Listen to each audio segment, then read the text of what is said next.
Coming up on One Detroit, Governor Whitmer shares her vision for Michigan during her State of the State address.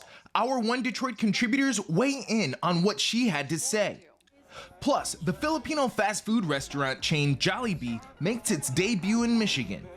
Also ahead, a Disney Plus docuseries places the spotlight on the Detroit Youth Choir. Plus, we'll have ideas on how you can spend the weekend in Metro Detroit. And we'll hear from excited Detroit Lions fans as the team gets closer to a Super Bowl appearance. It's all coming up next on One Detroit. From Delta Faucets to Behr Paint, Masco Corporation is proud to deliver products that enhance the way consumers all over the world experience and enjoy their living spaces. Masco, serving Michigan communities since 1929. Support for this program is provided by the Cynthia and Edsel Ford Fund for Journalism at Detroit Public TV. The DTE Foundation is a proud sponsor of Detroit Public TV, among the state's largest foundations committed to Michigan-focused giving. We support organizations that are doing exceptional work in our state. Visit dtefoundation.com to learn more. Nissan Foundation and viewers like you.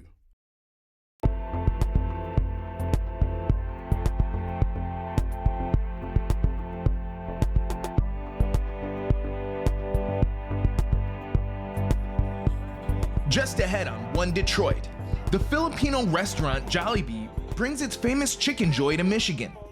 Plus, more national recognition for the Detroit Youth Choir as Disney Plus debuts a documentary series about the group.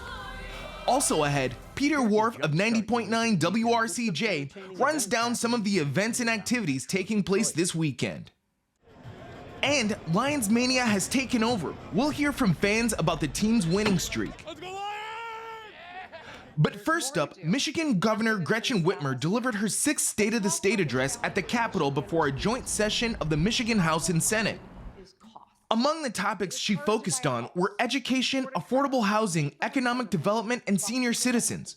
One Detroit contributors Stephen Henderson of American Black Journal, Nolan Finley from the Detroit News, and Zoe Clark from Michigan Public shared their thoughts on the governor's address.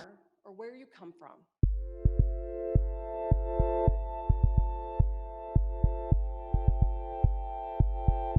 Okay, Nolan and Zoe, Governor Gretchen Whitmer's sixth State of the State address was Wednesday here in the state of Michigan. I thought immediately that this was a more modest speech than we heard from the governor, especially last year when she was sort of in the initial days of this new powerful majority of Democrats in the state house. She had a really ambitious agenda. This time it was a little more calculating and I think a little more strategic, given that that majority is not there right now, at least in the House. And of course, this is an election year, which means that we won't get anything done after about May or June anyway. But I'm curious to hear what your reactions were. Zoe, I'm going to start with you. Yeah, I mean, I think it was a more muted speech, right? Like not the enthusiasm. I mean, we have to note, of course, all of this is happening in the midst of Lions wins. And so the governor certainly mentioned the Detroit Lions quite a number of times, more, I think, even than road funding, possibly, if you can imagine that. So, I mean, she was enthusiastic, but I think particularly when you look back to last year, right, when Democrats came with that, I mean, they each had like printed sheets of the things they wanted to get done vis-a-vis social policy, whether it be abortion or LGBTQ rights, or the economy, whether that be the earned income tax credit changes. But this year, I mean, I don't know that anyone could come out and say, here are the 6 things, and they're really amazing and exciting in the way that last year. So yeah, I don't think it was compared to last year as much as just sort of a powerful in your face, here's what we're going to get done. And some of that, as you mentioned, is because of the politics surrounding all of it. Yeah, Nolan, nonetheless, we saw the Republican response last night just light a fire about this speech, essentially accusing the governor of hyper partisanship I mean, you're always going to get the opposing party to say, "Hey, we thought the speech sucked," but in this case, it seemed like there was a bit of an overreaction to what she was talking about. There was a mismatch. Well, I mean, we spent the past year watching hyperpartisan politics in action. They were included on very little of the decision making. Being in the minority after 40 years in the majority, it's sort of a hard pill to swallow, and so there's some bitterness there. But this speech to me was like, you know, had the grogginess, the post Thanksgiving meal grogginess you feel. You know, they spent $9 billion of federal money and they're just gorged on it.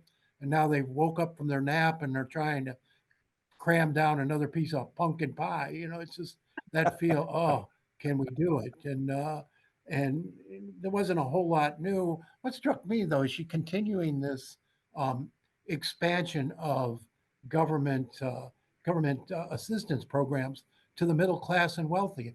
And I don't really understand that. We've got a lot of people in this state who obviously need help. And it would seem to me like you can't help them as much as you ought to if you're giving out freebies to middle class and wealthy people. She talked about her universal pre-K program by saying, no matter how much money you make, you're going to get that should never be what government says. Assistance should go to the people who need assistance. Well, I mean, I guess that's if you see these things as assistance or welfare. I think a lot of people would say these are pillars of good economies. You look at other states in the Midwest and what they're doing. They do these things. Minnesota, I think, is probably the best example of that.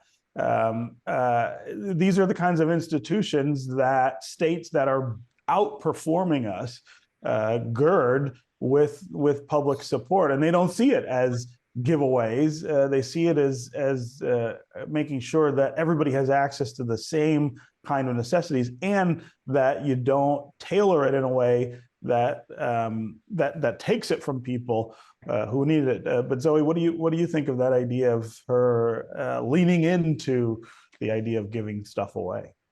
Well, I mean, all of this, let's put into context, is coming with what we thought, I think, was that there was going to be a lot more details, or at least pushing it forward from the Growing Michigan Together Council proposals, which we've all talked about a lot, right? Which is this idea of sort of a strategy to make Michigan a top 10 state again, whether it comes. You should maybe take top 20. I was going to say top 40 would probably be more reasonable. Yeah, top 25 would be nice.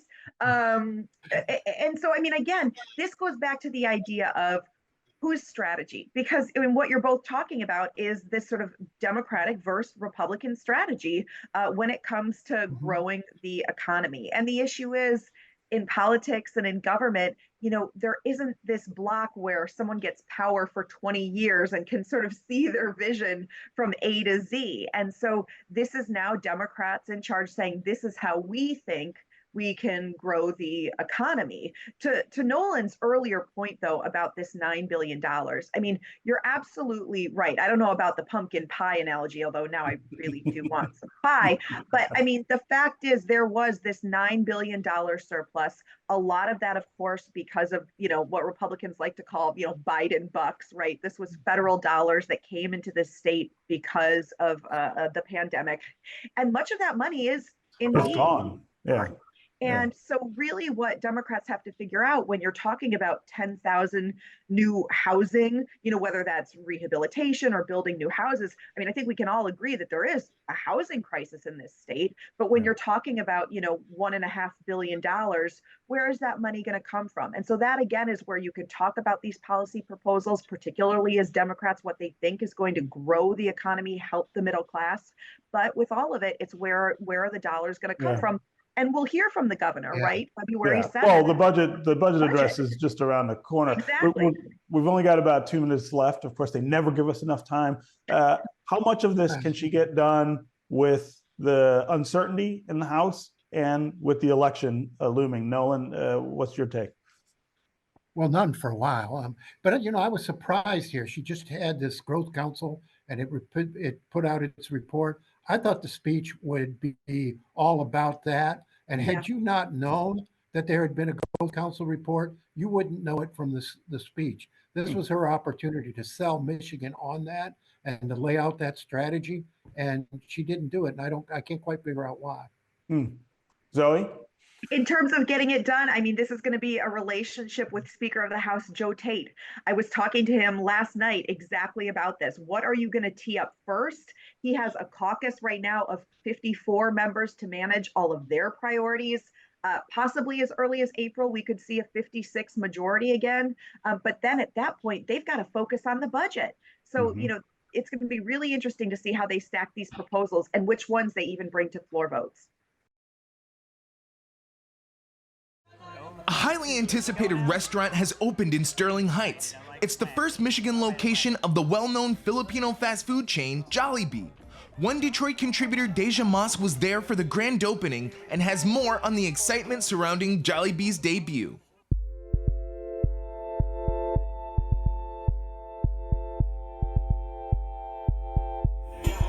You know what happened with the D.O.E. So we are opening Jollibee Sterling Heights finally.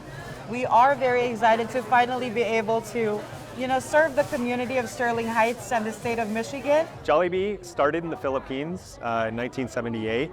We're really known for our world famous fried chicken, our crispy and juicy chicken sandwiches, and our delicious peach mango pie. The chicken is actually the founding family's family recipe. That has actually propelled the brand globally, and we're really excited to be here today in order to open the first one in the state of Michigan.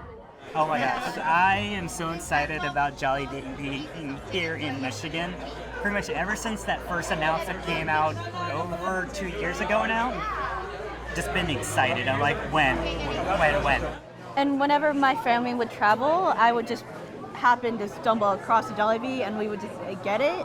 We would usually get a lot because there's not really any Filipino food around us where we live. We're really excited to be here because of the diversity in Sterling Heights, because it will allow us to bring that experience to more people and bring them together in this special place where sharing a meal together can create even more bonds and a stronger community for everyone. I think a lot of people know Filipino food as the party foods that you would find, pancit, lumpia, those are the things that most people see. But then you come into a chain like this, and you have the Filipino spaghetti, which is completely different than normal spaghetti. And I know a lot of people be like, what in the world? Because the biggest difference is there's hot dogs. They got hot dogs in the spaghetti, and it's a lot sweeter sauce. What you get here is pretty much the same menu you're going to get in the Philippines, the same menu you're going to get in California. I can connect with people here that have the same cultural background as me, and that there are other people who are also trying that Filipino-based foods, and it really makes me happy. Being able to share some of that culture and just the exposure and to lend the understanding to folks on we're not completely different. There are a lot of similarities, and I think that opens a lot of doors to then explore things. I just hope that people would maybe expand their knowledge about other countries and maybe other ethnicities.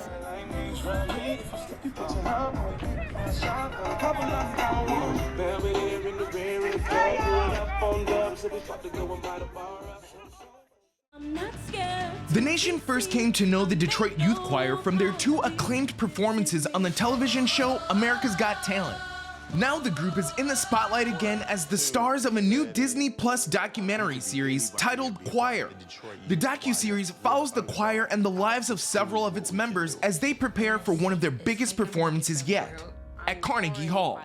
One Detroit's Chris Jordan visited a Detroit Youth Choir rehearsal at the Marygrove Conservancy to talk with director Anthony White, assistant director Ryan Bowie, and a few of the choir members.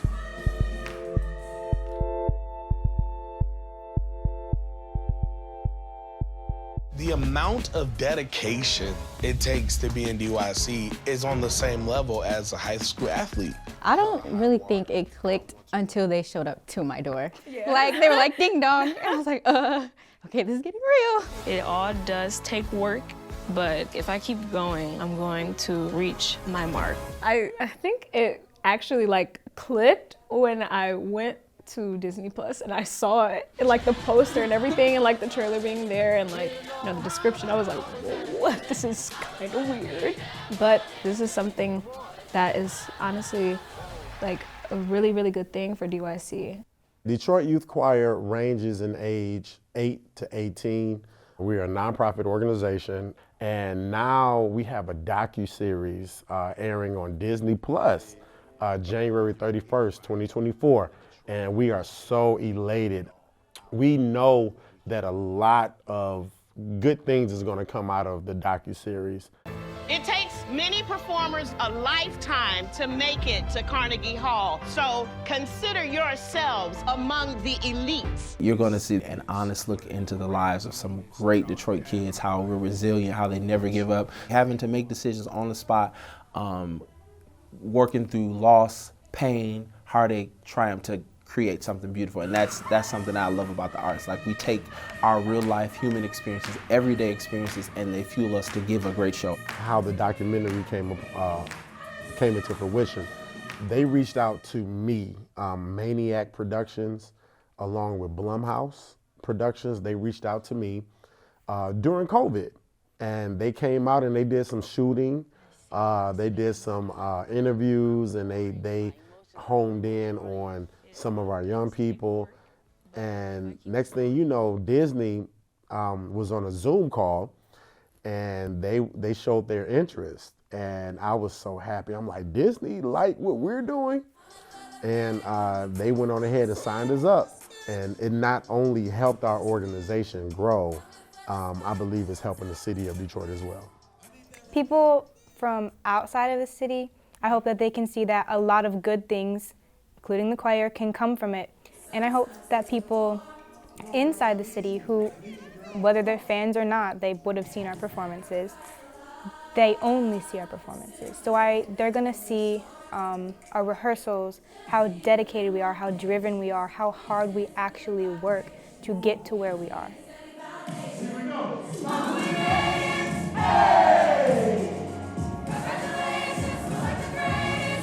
The docuseries follows DYC going to Carnegie Hall for a choral experience, and that we were going to have our own set before we did our choral music. I think though the show focuses on us preparing for Carnegie, I think that it also shows the love and support and the teamwork that DYC puts in each and every student. A lot of people didn't really expect for a youth choir from Detroit to be on a stage like that. You could just see the drive and the passion that we all had, because people didn't believe that we were supposed to belong there. So the show really focuses in on us preparing to prove people wrong. With the director, Rudy Valdez, he came in like he was my brother. He opened up his arms to us, and we just fell right in. And he made sure that we felt like it was natural. Everything was natural. They caught us in the moment on spot teaching. They were just like, they would come in, get us hooked up and say, go for it, do exactly what it is that you do. And I think that for me, that was the most beautiful part, is because it wasn't scripted. So the crying that you see, it's a real thing. The yelling, the tears, the even, arguments, the heated moments, like, they're a real thing. And it's all part of this beautiful process, because we're human, so we're not perfect. So you're gonna see imperfections, but you're gonna also see redemption, come back, and it's gonna be a beautiful thing. We want to be that choir that changes lives again and again. Detroit is just about hard workers. That's what Detroit Youth Choir is made of. We are a blue-collar town. Our kids don't know the meaning of quit. And do we have perfect young people? Absolutely not. We have young people that's trying to obtain the status of being a better person. We have young people that's growing. We have young people that came from a damaged place and then coming into our space and trying to get better. It's all about prioritizing, and I believe the Detroit Youth Choir is a top priority in some of these young people's lives. I'm not scared to be seen. I make no apologies. This is me. One of our instructors, Daniel, he said, things may get hard, but it's always best to know how to do hard things well. And I think that's what Carnegie was for us. We handled those hard things well because we kept a straightforward mindset.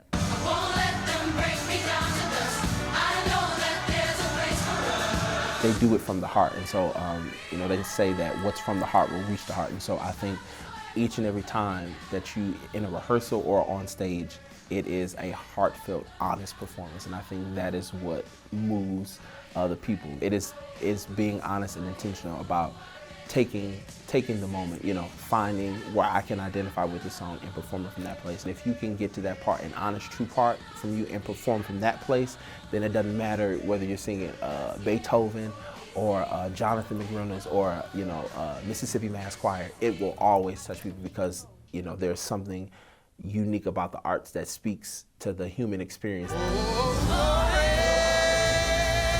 I'm glad that the world gets to see DYC. They're going to see a youth choir that's made of ambassadors for the city of Detroit. They're also going to see a beautiful city. I mean, our city is such a beautiful place to manifest, and the Detroit Youth Choir is part of that manifestation of quality here in the city of Detroit. And I believe that the world is going to know that Detroit is back on the map.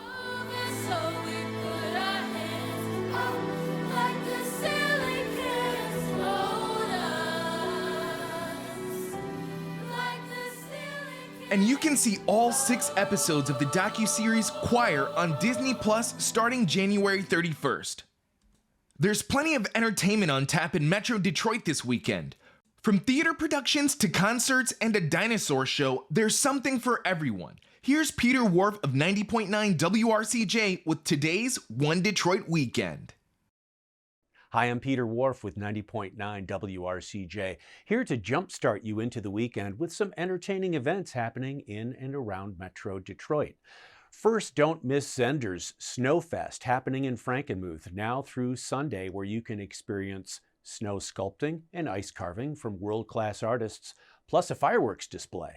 And in honor of Mozart's birthday, the Ann Arbor Symphony is holding the concert Mozart's Jupiter. Friday's performance is at Orchestra Hall at 8 p.m. and Saturday's concert is at the Michigan Theater at 8 p.m. with a pre-concert talk at 7. Also on Friday and Saturday, the 47th Annual Folk Festival is coming to Ann Arbor's Hill Auditorium. Actor and musician Jeff Daniels will be the MC for both nights that will feature multiple renowned and up-and-coming folk performers. Performances start at 7 p.m. It may be freezing outside, but that doesn't mean you can't start dreaming of boat weather. So might as well head to Huntington Place for the Detroit Boat Show, January 27th through February 4th. Check out a one-of-a-kind Barbie boat, enjoy a cocktail at the Tiki Bar, peruse the boats, and more. It's a little bit of summer in the dead of winter. Can't wait for those real summer days, though. If you're someone who loves Broadway shows, one of the most iconic is at the Detroit Opera House through February 18th. Wicked hits the stage there to give the audience a different look at the world of Oz. And there's so much more going on in and around Detroit. So here are other events to check out. Have a fantastic weekend.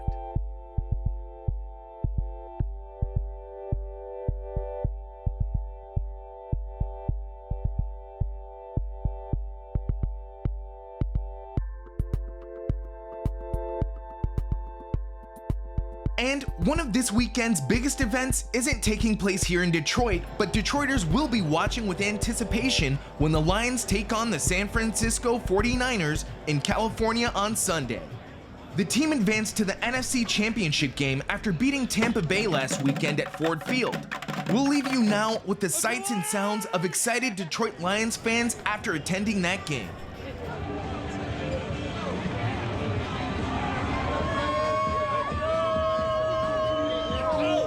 Celebrating our Detroit Lions.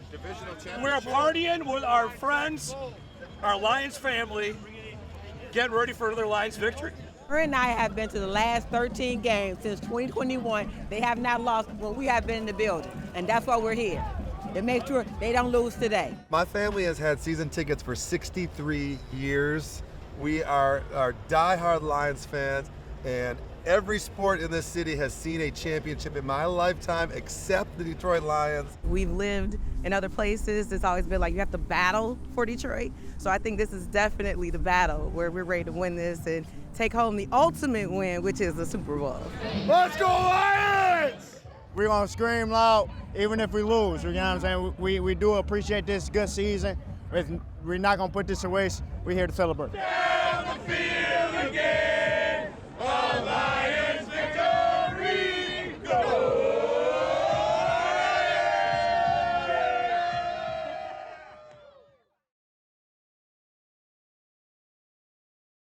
From Delta faucets to Behr paint, Masco Corporation is proud to deliver products that enhance the way consumers all over the world experience and enjoy their living spaces. Masco, serving Michigan communities since 1929. Support for this program is provided by the Cynthia and Essa Ford Fund for Journalism at Detroit Public TV. The DTE Foundation is a proud sponsor of Detroit Public TV, among the state's largest foundations committed to Michigan-focused giving. We support organizations that are doing exceptional work in our state. Visit dtefoundation.com to learn more. Nissan Foundation and viewers like you.